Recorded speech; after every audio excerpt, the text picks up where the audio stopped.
Hi. Um, Welcome to Mike's on a Hike podcast. This is podcast number 2. I'm going to be talking about a couple of cool hikes that I went on the other day and some things going on in the world and a crazy trippy thought word association thing that kind of happened today. So, the first thing I want to talk about is actually some public service announcement type stuff. First thing, Folsom Lake. Folsom Lake in the Auburn recreational area, the Parks and Rec Department put out a notice saying, hey, on August 30th, this is when they put out the notice, they said there's a dog, went swimming in the lake, and basically the dog went in. Later that day, dog wasn't feeling too good, went to the vet, dog ended up kicking the bucket. Shouts out to that dog. No, but seriously, what happened was they did a test on the water and they noticed that there was a harmful algae bloom present in the water. They did not conclude if that's what killed the dog, but they said don't go in the water, keep your pets out of the water because there's something weird going on. And that was just a couple weeks ago. Another thing is, there's been a whole lot of hubbub when it comes to vaporizer cartridges. There's a lot of nasty stuff going on that I wanted to bring attention to because I was just talking about CBD cartridges the other day, and there's some things going on even within the legal market that are not good.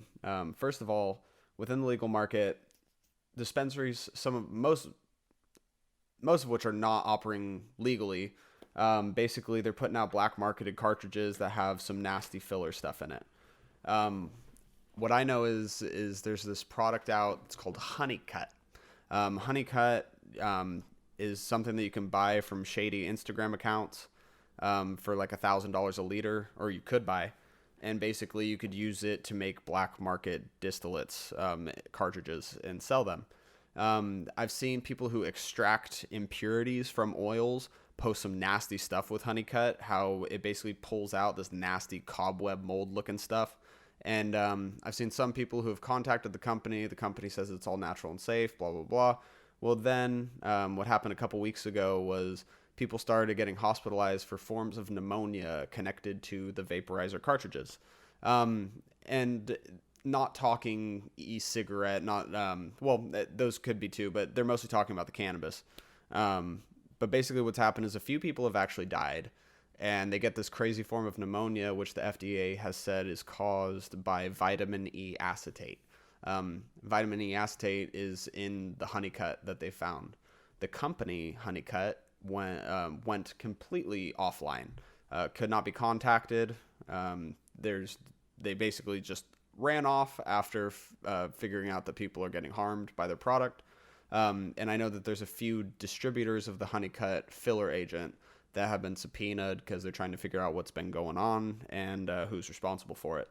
But basically, the moral of the story is only buy things from authorized licensed dispensaries that have, documentation to back up what they're bringing into their dispensary and what goes into the product and all that.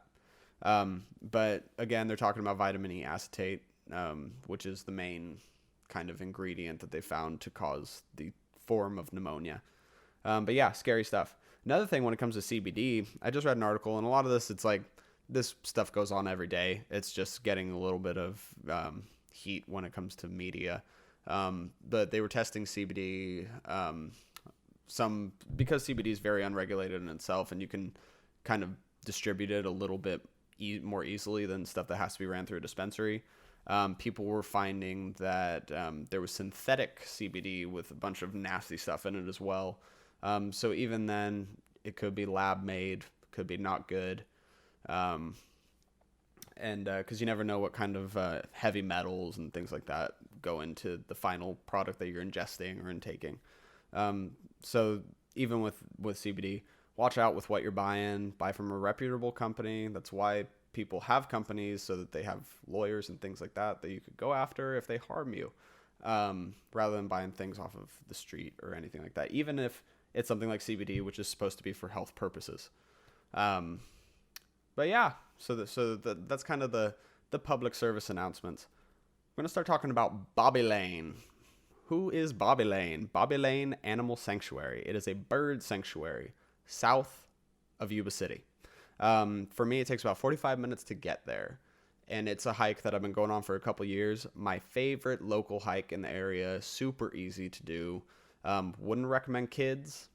Another thing about it, you cannot bring bicycles. You cannot bring dogs or any wheeled vehicles, so you can't bring a stroller or anything like that. Or no camping, no nothing like that. It is a very preserved area. Excuse me. So basically what happened was Bob and Elaine Crandall, shouts out to Bob and Elaine, they donated the land in 1975 to what is called the National Audubon Society. National Audubon Society is a bird conservation society that they donated the land to because it is very important land for bird migrations in this area. So basically, they sold off the land in 75. 1992, it had a big fire. You couldn't even tell because it is so lush and overgrown with craziness. But yeah, that's something that in its history has occurred. They also have a notice saying, hey, watch out for falling branches. Because of the fire, it killed some trees. Some trees are dried out and you wouldn't be able to tell, but watch out because branches could fall at any time. But yeah, basically the National Audubon Society picked up this land that was donated. It is now ran by donation only. I will have links to the National Audubon Society, the Bobelaine Society, and I'll just throw another bird conservation society in there because why not? But one that I've donated to before, which is called Hawkwatch. Hawkwatch is a cool bird conservation program that goes out and climbs down cliffs into crazy golden eagle's nest and puts trackers on their legs so that way we can track their migration patterns and make sure that there's no man-made hazards that are causing their population to go down, such as windmills and that kind of thing. Awesome account to follow on Instagram because they post themselves like climbing down into these crazy cliffs and helping these birds. And it's a really cool organization. So I'll have the link for that one as well. But yeah, back to Bobelaine. So Bobelaine is a hike that I've been going on for a couple years. It doesn't get mowed during the winter time. It's all by donation only. So whenever they get out there is when they kind of fix it up. I've gone in the early spring, too early in the sense of the grass just up to my knees. Can't see the path in front of you. Got kind of lost out there, but nothing too bad. But yeah, it's a pretty cool hike. I definitely thought that time that I was going to get bit by a snake just because the grass was so high. And you definitely want to check for ticks because it's definitely always overgrown. I seriously don't think anyone else goes there. It's basically always overgrown. And one time me and my friend Dan went out there and we found what was either a small deer or a coyote skull. And yeah, it was like picked clean right in the middle of the path. So we were like, obviously no one's out here because there's just this skull kind of hanging out. Another thing was when I went back this time, 'tis the season going into Halloween time, but there were what's called Labyrinth orb weaver spiders. Labyrinth orb weavers. They have black and white legs and this crazy red abdomen, and they hang out at face level, and they're about that big. And they hang out in the middle of the trail and span about 15 feet across. And so they're everywhere. And you can kind of like hit the string and you can watch them kind of slinky across the trail. But you want to like crawl under their webs, and they're everywhere. I probably counted like 30 of them across the trail. And the minute that I was like, oh, it's getting kind of hot, I'll take my shirt off. The minute I took my shirt off was the only time that one got on me. And I was like, no, I was not having it. I ran pretty far. I think just within me running, it fell off because I was so like, oh, it's good times though. But yeah, the trail. So basically you get to the Bobelaine Trail. It is off Laurel Road. Laurel Road off of Highway 99. A few notable things about Laurel Road. One, you think you're going to get shot. You think you're going down like some farmer's property because it's a gravel road. There's signage that says not a county road, dead end. You just keep going. And one thing, there's a horse that's like 7 feet tall off to the side when you first like go down the road. So that's how you know you're on the right street, is this horse. Beautiful horse. This thing is like giant. And I mean, not up. I mean, just on all fours. Beautiful, beautiful horse. There's also this prickly pear cactus that's kind of halfway down the street. And the prickly pear is like the prettiest cactus I have ever seen. I was just explaining to my daughter about prickly pear cactuses and how you don't want to touch them. But I heard an old foraging technique that if you're ever looking for prickly pears, you want to take a small bundle of twigs, kind of like this, and you want to like hit them, and so then all of the prickles kind of shuck themselves off, and yeah, so that's kind of how you get prickly pears without getting pricked by the prickly pear. But yeah, so you're going down Laurel Road, and then you get to the levee. At the levee, there's a sign that says, okay, park here. This is the Bobelaine Sanctuary. You can't see a trailhead anywhere near you. But you look over, and there's a little mailbox that has a map if you want to see kind of where you are and where the trail starts. And it also has signage that shows you kind of what birds are in the area, where to donate, and a little bit of history about the trail. The trail is 4.2 miles total, and it goes in like a figure-8 loop. And it also has a sign that says do not drive your car on the levee, which is kind of obvious. And it's gated off anyways, but you basically go through the gate on foot, and then you're on the top of the levee. You look over and you see this lush foresty pond, and you're like, wow, okay, I think I'm on the right track. And then you keep following down the levee trail, and then you will look down on your right, and you will see a gate that is the trailhead.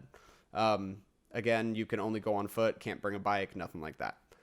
No dogs.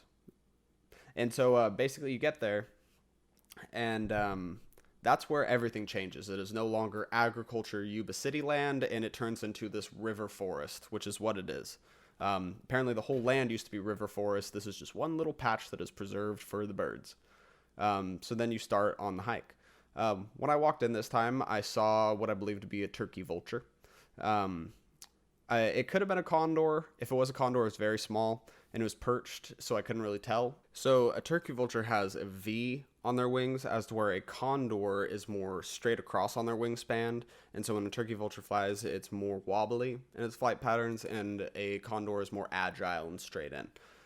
So that's just kind of a way that you could tell.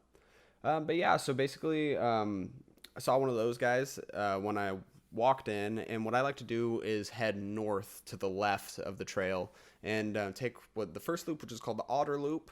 That one is much more foresty. It's much more enclosed in. Every trail has like a different microclimate. So you start off on the Otter Loop and then to the North Trail Loop, which are both very enclosed with just vines everywhere, a lot of blackberries and things like that. Then you get to the very, very tip of the trail, which is at its most north point, which has a fire road access right there, which takes you back out to the levee. But basically, you kind of turn around and go on the other loop, which is the grassland loop. That one's much more grassy and gives you some river access points. And so then you follow that. Excuse me. You follow that, and then you go back to like the center, and then you have the river access. So basically, you go up and then back to the middle, which can take you right over to like two little benches that you can sit at and enjoy the river. A really good halfway point, just about 2 miles, 1 mile up, 1 mile back. And then you could go down to the south points. At both the north and the south point, I have found lemon balm, which is pretty cool. A lemon balm, very common herb. I thought it was mint, but it definitely was more lemony. But that is known to help with sleep, digestion, all the good herby stuff. So yeah, there is some foraging stuff out there, but I wouldn't touch it, just because it is preserved land and it could be very fragile when it comes to ecosystems and stuff like that. I'm not big on going off trails or foraging when you're not supposed to, or any of that kind of stuff. I definitely like to follow the rules because they are very important.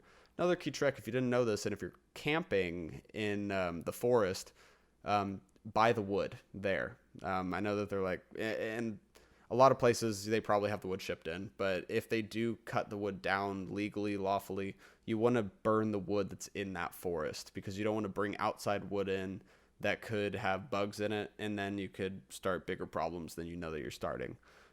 So if you ever see people that are actually like hacking their own wood as a camp host or anything like that, it is important to buy their wood rather than bring your own wood in, even if it is more expensive. Fun little camping fact. But yeah, so that's pretty much Bobelaine. It's a nice little hike. 4.2 miles, ton of nature. It's very, very enclosed. No predators really, like at all. Nothing really to watch out for, other than falling branches and things like that, and your labyrinth orb weaver spider.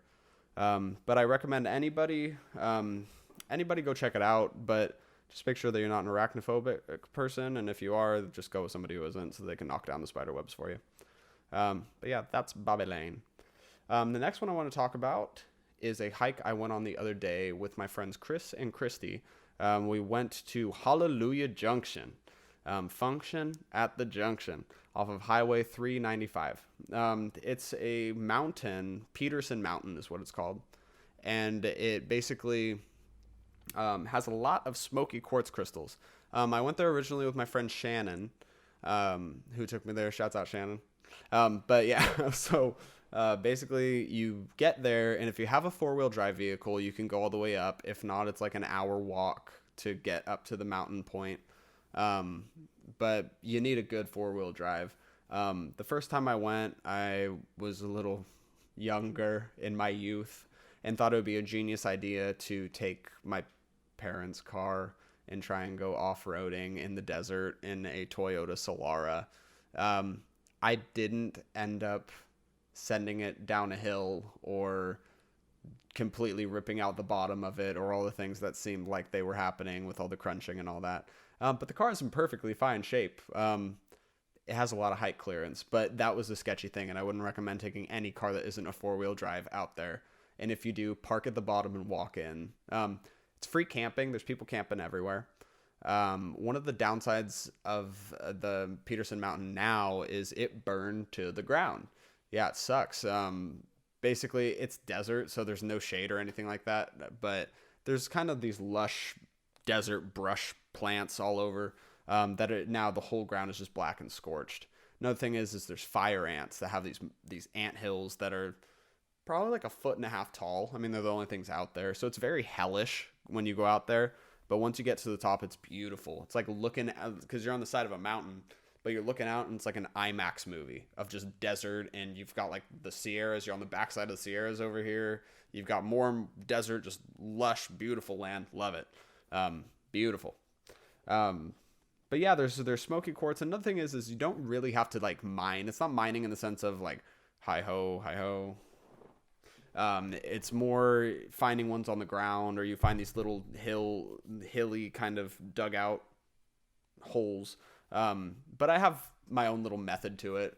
One thing that I brought that was great was what's called a sport brella. It's like 2/3 of a tent. And so you could kind of dome it over yourself so that you got sun protectant. I got a new tattoo, so I was kind of tripping out. Like, I don't want to fry my new tattoo. But those things work awesome if you're looking for shade and you're mining, so you don't have the back hitting you all day. They also have like vents, so that way if the wind picks up, it's not going to take off. And also if the wind picks up, it's not going to get all the dust from you mining all like in your lungs and all that. It helps kind of de-dust it pretty well. But I also had a flashlight, so if I saw anything shiny within the hole that I was digging, I had a metal paint roller, like one of the things that you would brush off your rollers when you're painting a house, and then the pan underneath it for tailing piles. Tailing piles are the pile that you pile up when you're digging a hole, and so then you sift through it and make sure that you're not missing any crystals or anything like that. You could also just find them on the ground. Most of the luck that we have is just on the main path. Oh, excuse me. The main path gets constantly dug up from cars, 4-wheel drives going down it. My friend Christy, it was her second time going out there. In almost the exact same spot, it seemed, she found two totally separate years. She found these awesome amethyst crystals. I haven't found an amethyst crystal out there, but this thing looked like something off of Transformers. I mean, it was just beautiful purple stone. It's mostly smoky quartz and clear quartz out there, but you do see people finding like awesome amethyst and things. Couple of accounts to look at on Instagram when it comes to mining, one of which would be Tahoe Mineral Society. I think that they are at the top of the hill at Petersen Mountain, but they do professional commercial mining, and they find some giant crystals, like 2 hands to carry kind of things. The ones that we usually find, I'll post some pictures of it, but it's basically just these tiny kind of palm-sized crystals that you'll find. But every time I go up there, I come back with something that's worth it. Totally worth it. I recommend anybody going. But it's about 2.5 miles to walk in and 2.5 miles back. You can camp there. It's BLM, which is a Bureau of Land Management. So it's free camping. And there's always people camping. Kind of weird. We were walking back this past time, and there was a guy who's, I don't know what he was doing, but he decided it was a great time to spark up a conversation in the middle of the desert as we were walking by, and he was camping, which is fine. He just didn't have any pants on. So it's a little weird. And he's asking us, wanted to see our crystals and stuff. We're like, yeah, but you're not wearing any pants. Yeah. So shouts out to the pantsless desert camping guy. But yeah, that was another thing is, the climate can change pretty quickly. Even now, looking at the forecast, when we went, it was like 90, and now it's like 60s. So it changes pretty frequently. We really wanted to go before the snow. It gets impacted with snow during the wintertime out there. Another thing is the wind picked up pretty bad as we were right when we were going to leave. And like I said, the bottom part was all burned up. So, and it was very hellish inferno, but it turned into like dust storm. It reminded me of the things you see of like Burning Man, where people are just completely just hoping that they can get ventilation through their shirts, as kind of a dust protector, because it was gnarly. Yeah, that was something that, we weren't really that prepared for when it came to the dust kind of pluming up, especially because we didn't know that the whole place kind of burned to the ground. But yeah, I'll post some pictures from Petersen Mountain. That place is awesome. Highly, highly recommend going. It's not on any map. You have to kind of pinpoint your GPS so that you know where you're going. But yeah, that's one that I highly, highly recommend. So yeah, on this podcast, I want to try and do like one a week when it comes to an upload.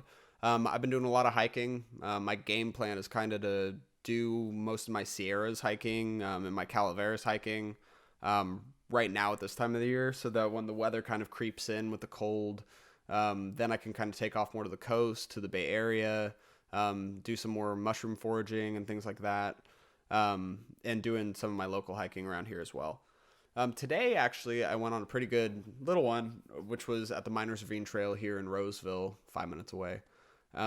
Yesterday we got a little bit of rain, and it was just, you could just smell the decaying woods in the forest just calling for fungal growth, as weird as that sounds. But yeah, so I go out there and I was like, oh, maybe there's some mushrooms here. And basically I walked into the forest, and sometimes I just get these awesome thoughts.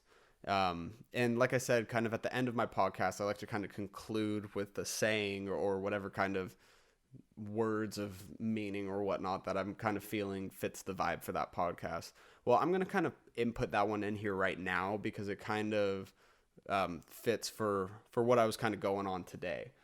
So let me pull this up. I walked in, start walking down the trail, and basically the first thing that I kind of thought of to myself was about allowance and allowing yourself to process things.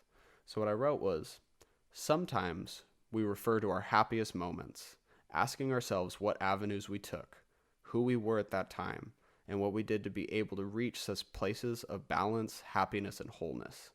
But the reality is, it's none of those factors. It's only one true factor was presence, not judging, not predicting, just allowing. And that allowance in itself is what we look back on and crave. Now I was thinking about that, because I've had a lot of great times at that Miners Ravine, and life has been pretty hectic recently, and it took a lot for me to get there. When I was talking before, here's step 1, here's step 10. You want to be at step 10, but you got to get to step 2. Me getting out there today was getting to step 2. It wasn't too enjoyable, and I really wasn't going into it with my best foot forward. But really, that kind of hit me, and I was like, I've had some fucking great times here. Some like life-changing times, like go on a small hike down the street and come back feeling like a completely different person. And I'm like, I haven't felt that in forever. And I was like, but looking at those types of times, I wasn't looking for it. I wasn't searching for it. There wasn't an association with healing in that sense. And I need to heal certain aspects or improve certain aspects of myself right now. That urgency wasn't there. And I thought about that, and I was like, well, it's because I was just allowing that time to happen. I wasn't looking for anything. And so I really thought about that. And I would go on this hike, and I didn't really think that I was going to find any fungal growth because it really only started raining yesterday, very, very lightly.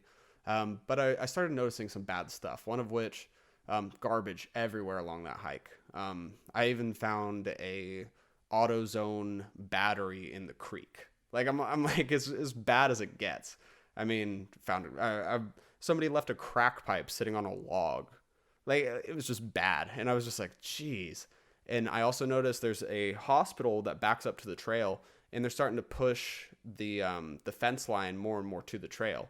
So it's definitely at some parts it's definitely getting eaten up by the hospital, which is continually growing.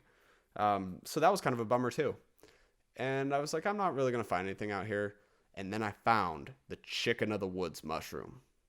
I was like, yeah, chicken of the woods mushroom. I've never found one in, especially around here.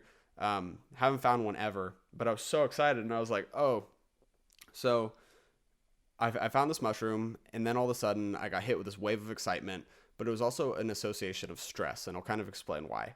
So I found it and I took some awesome pictures of it, but I'm like, okay, I'm going to go on my hike on my way back. I'll leave some there, but I'll take the big chunk so that way I can harvest it. And then I could either turn it into a tincture, into a powder, into something awesome so that I can kind of make it last. And so I'm thinking about it and I'm like, okay, to make this work, I'll have to borrow my sister's dehydrator. I'll have to look up recipes. I need to see how to properly, clean it and boil it and make sure that there's nothing, wrong with it because it's easily identifiable and, I was excited. But then I was thinking about it and I'm going to have to put in a lot of fucking work to be able to enjoy this.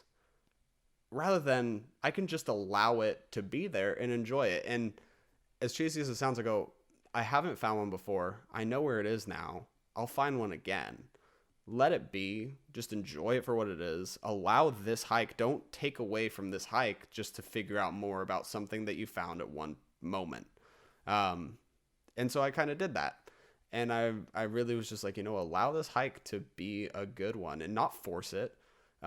Even not in a sense of acceptance, not accept that this hike is a good one. No, it was nothing forceful about it. It was just allow shit to be good. And so I went on my hike. I went to the top of my hill, which is my halfway point, looking out over all of kind of the Rockland area. And even then I was sitting there at the top of the hill, just being kind of present and being kind of quiet. And I realized there was like a 50-50 hum of over here. It's all industrial noises. It's all construction, beeping, hammering, all that kind of noise. And over here, it's all birds chirping, there are leaves brushing in the wind, water streams. And you could hear a parallel when it comes to these two things that they weren't blending at all. I could actually focus on one or focus on the other. And almost as a glass half full, glass half empty type thing, I realized I was like, I can allow the negative to be there. I can allow the construction noises to be there because I can also allow myself to enjoy the natural noises of being there. They can both be there. Nothing is going to set me off or make me not enjoy this because I'm not focused on it. But allowance really was kind of the word of the day. So then I went back, kind of with a new attitude, took a look at that chicken of the woods fungus, took some more awesome pictures of it and let it be. And sometimes that's the way that you get through the day rather than constantly putting little things on your plate to make life more enjoyable. That's kind of what I enjoyed from it. So that kind of concludes the podcast number 2, Bobelaine Animal Sanctuary, Hallelujah Junction, and Miners Ravine Trail with a little bit of allowance. Yeah. All right. I hope you guys all have a good day, and I will post another one next week. I got some fun stuff coming up. You will definitely see. And if anybody has any questions about anything, feel free to hit me up. If you ever want to come out on a hike, if you ever want to get out as a feature on my podcast, sit with me and Snow White, you definitely can. Just to explain the Snow White, I'm sitting in my parents' Disney room. This is where the magic happens. Happiest place on earth. My mom collects a bunch of Disney stuff, and it's got the nicest window. It's the most bright and pleasant. It looks more like a podcast studio at this table. So this is for the time being where this whole thing is going to take off. No, but yeah, just to kind of shed some light on why Snow White and the Seven Dwarfs is in the background. But yeah, hope everybody has a good day. Get at me about going on a hike.